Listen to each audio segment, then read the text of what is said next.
Masyarakat dulu, terutama yang tinggal di pedalaman, begitu taksub dengan kepercayaan karut-marut, antaranya fobia dengan bulan mengambang. Kehadiran bulan yang melimpahkan cahaya di segenap alam itu dikaitkan dengan beberapa kejadian berunsur tahyul. Kenapa ini boleh berlaku? Apakah minda mereka terpenjara dengan lakonan syaitan? Tetapi lain pula halnya dengan 3 sahabat, yaitu Pak Ngahrusi, Pawang Suhud, dan Pak Sunus. Mereka gemar menjala ikan pada waktu malam, hobi sebegini yang tidak disenangi penduduk kampung. Pendirian mereka jelas, mereka tidak mudah percaya dengan kepercayaan yang tidak berpijak di bumi nyata. Mereka tidak mau menjadi hamba kepada iblis dan syaitan. Cuma Allah saja tempat berlindung dan memohon pertolongan. Syirik berkiblatkan yang lain, itu pegangan hidup 3 sahabat berkenaan. Paling berpengalaman, Pawang Suhud, sekarang sudah almarhum. Rakan baik 3 serangkai ini menjadikan Sungai Lipis dekat Benta Pahang sebagai lokasi menjala ikan. Anehnya, mereka tidak gemar menjala pada waktu siang. Sebaliknya, waktu malam menjadi pilihan, terutama ketika bulan mengambang. Kisah menarik dalam 3 rakan ini berlaku pada awal 60-an.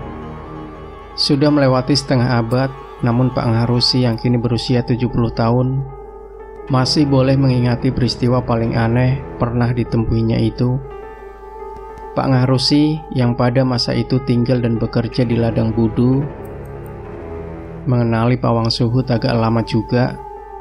Kalau bukan karena Pawang Suhud seorang pengusaha gula kabung di Kampung Peruang, sudah tentu mereka tidak mengenali antara satu sama lain. Kebiasaannya, musim kemarau dan waktu malam menjadi pilihan kami meredah sungai berkenaan mencari ikan. Bagaikan terkena candu, kami tidak senang duduk jika tidak menjala di sungai itu, apatah lagi ketika bulan penuh. Hasil tangkapan berbaloi ketika musim kemarau melanda daerah Kuala Lipis agak lama. Ini membuatkan kami kemaruk hingga sanggup bermalam di tepi sungai berkenaan, kata Pak Ngahrusi.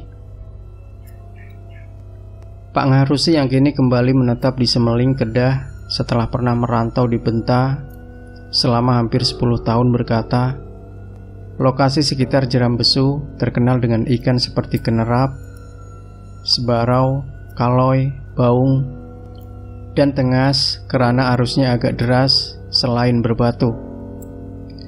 Beliau yang masih sihat penglihatan dan pendengaran terus bercerita mengenai pengalaman menjala ikan bersama Pawang Suhud dan Pak Sunus, juga sudah almarhum.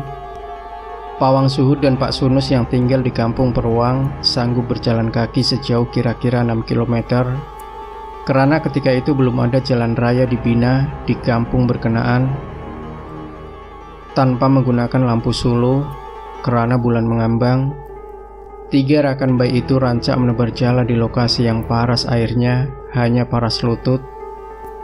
Sesekali suasana hening terhibur dengan kesayuan suara burung pungguk.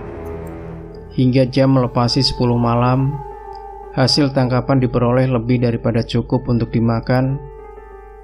Ketika berehat seketika di tebing sungai sambil menghirup kopi dan menghisap rokok daun, mereka disapa seorang lelaki separuh usia ditemani istrinya menjinjing jala menghala ke arah hulu sungai.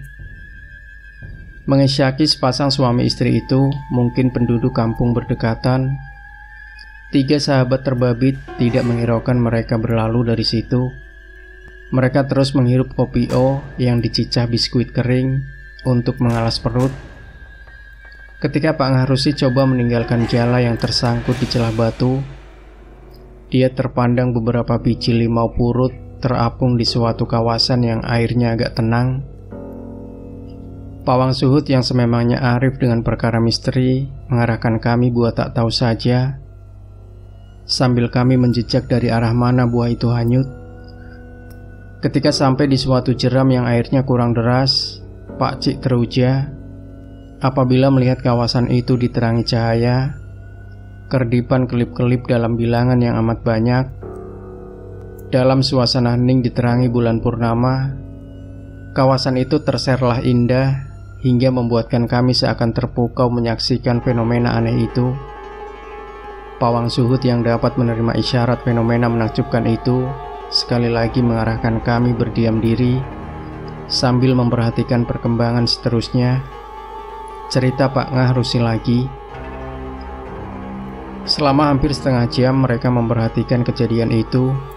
Pelbagai perkara pelik seperti terhidu bau sabun mandi, air mengalir berbulu, dan wangian semerbak menerjah ruang persekitaran. Lebih teruja, kata Pak Ngarusi lagi, ialah apabila Pak Sunus ternampak kelibat beberapa gadis berkemban menyelinap di sebalik batu besar. Yang menghairankan, kemunculan gadis itu dalam beberapa saat hanya dapat dilihat Pak Sunus. Bimbang kehadiran mereka disedari makhluk halus itu, penjala diketuai Pawang Suhud itu beredar semula ke kemah pisang sesikat yang didirikan kira-kira 50 meter dari lokasi kejadian. Kejadian aneh tidak hanya berkesudahan di lokasi jeram kelip-kelip itu. Pada malam itu, dalam keadaan antara terlelap dan jaga, Pak Sunus yang tersentuh badan Pawang Suhud, yang sasa terasa lembut dan kebu. Bahagian muka orang tua itu juga terasa lembut, tiada misai dan janggut. Pawang Suhud yang terjaga lantaran tindakan Pak Sunus seperti mengigau itu keheranan, lantas mengejutkannya. Apabila terjaga, wajah Pawang Suhud direnungi Pak Sunus agak lama, tapi kemudian kembali tidur. Keesokan harinya, selepas sarapan, Pak Sunus menceritakan apa yang dialami pada malam itu. Sama ada realiti atau gangguan perasaan. Pak Sunus menceritakan dia didatangi seorang gadis cantik, lalu berbaring di sebelahnya. Untuk tidak mau dipersendakan, Pak Sunus yang lurus pendul itu menunjukkan sekuntum bunga raya merah muda, dijumpai dalam poket seluarnya. Siapa yang memberi dan meletakkan bunga dalam poket seluar orang tua itu? Pengalaman diketemukan jeram kelip-kelip. Dipercayai tempat Putri Bunian mandi itu dijadikan iktibar Pak Ngarusi. Ketaksupan masyarakat zaman dulu terhadap perkara yang gagal diselami akal manusia berasas karena Allah turut mencipta makhluk lain selain manusia.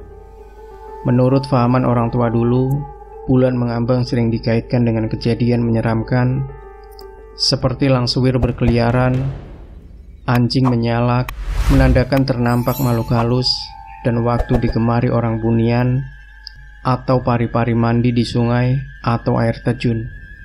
Kata Pak Ngarusi mengakhiri perbualan kami.